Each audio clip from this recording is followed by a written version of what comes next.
Hello guys, तो मेरा नाम मुस्कान गुप्ता है और आज हम जानेंगे एक ऑब्स्ट्रक्टिव टॉपिक के बारे में जिसमें हमारा आता है मैकेनिज्म ऑफ लेबर, यानी प्रसव के दौरान जो क्रियाविधि होती है उसके बारे में जानेंगे। तो सबसे पहले मैकेनिज्म ऑफ लेबर क्या होता है? जो हमारा फीटस है, ठीक है, यूट्रस में जो फीटस प्रेजेंट रहता है और जो रहता है वो कैसे कैसे किस प्रोसीजर में बाहर आता है उसके बारे में जानेंगे, जिसमें 8 से 7 प्रोसीजर आता है। जैसे पहला है डिसेंट। डिसेंट क्या होता है? जैसे कोई जो फीटस है, बेबी है, ठीक है, बेबी है वो क्या हो रहा है, नीचे की तरफ मूवमेंट करता है और नीचे की तरफ गति करके बाहर निकलने का कोशिश करता है। हिसाब से उसको बोलते हैं डिसेंट। वो क्या कर रहा है, मूवमेंट कर रहा है, मतलब वो नीचे की तरफ आ रहा है, डिसेंट में। फिर दूसरा हमारा आता है इंगेजमेंट में। क्या होता है, जो बेबी का हेड है वो क्या होता है, पेल्विक के इनलेट एरिया में आ जाता है। अब पेल्विक का इनलेट एरिया से समझेंगे, जैसे ये हमारा पेल्विक बोन है। अभी मेरे पास पेल्विक प्रेजेंट नहीं है इसलिए मैं इसको समझा रही हूँ। ये हमारा पेल्विक बोन है, ठीक है, इसके ऊपर क्या है, यूट्रस प्रेजेंट है और ये इसका जो इनलेट एरिया है, अंदर का जो होलो लाइक स्ट्रक्चर है, इसमें जब बेबी का हेड आ गया तो वो क्या बोलेंगे, इंगेजमेंट। फिर तीसरा हमारा होता है फ्लेक्शन। फ्लेक्शन में क्या होता है, जो बेबी का हेड, ये हेड का जो एसओबी पार्ट है जो कि 9.5 सेंटीमीटर का होता है, तो सब ऑक्सीपिटो ब्रैगमेटिक पार्ट है, वो क्या होता है, पेल्विक कैविटी में आ जाता है। इसे बोलते हैं फ्लेक्शन। इसमें क्या हो रहा है, बच्चा थोड़ा मूवमेंट करता है। फिर हमारा अगला नेक्स्ट है फोर्थ।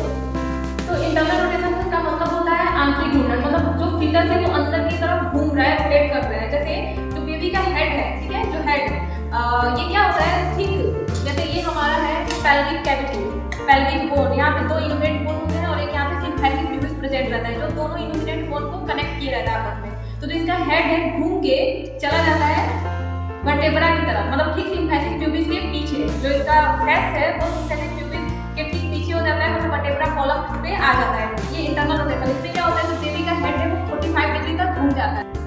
क्रॉइंग ऑफ हेड जो 5वां है मैकेनिज्म, उसमें क्या हो रहा है, ये जो इनलेट है, इनलेट एरिया, इनलेट से क्या हो रहा है, हेड बाहर आ जा रहा है, मतलब आउटलेट में। जो देखेंगे कि जो बेबी का हेड है वो क्या हुआ है, सीधा अब आउटलेट एरिया में आ गया है, मतलब पेल्विक कैविटी से बाहर निकल चुका है और बर्थ कैनाल में आ चुका है।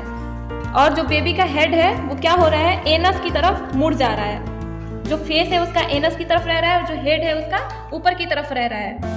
इसको बोलते हैं क्रॉइंग ऑफ हेड।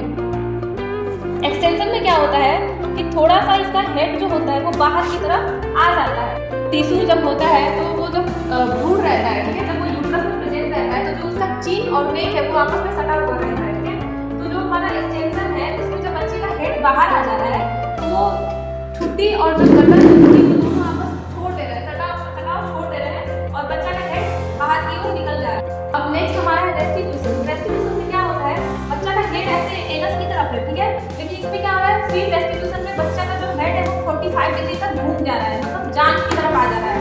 उसका जो हेड है वो एक जांघ की तरफ रहेगा, जो उसका बॉडी है वो दूसरी जांघ की तरफ रहेगा। इसको बोलते हैं रेस्टिट्यूशन। मतलब सारी इंटरनल रोटेशन की प्रक्रिया खत्म हो गई, जो अभी हम लोग पहले जान चुके हैं इंटरनल रोटेशन।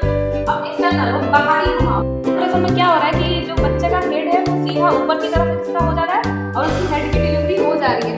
और हेड की डिलीवरी जब हो गई तो बच्चे का शोल्डर और ट्रंक का डिलीवरी आराम से हो जाएगा। ठीक है, अभी हमारा बच्चा बाहर आ चुका है।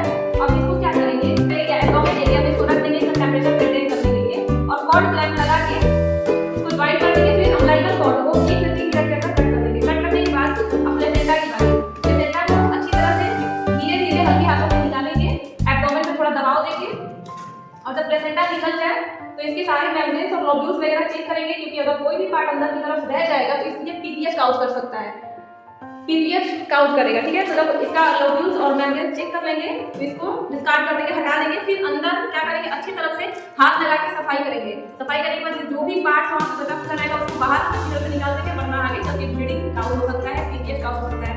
बाय।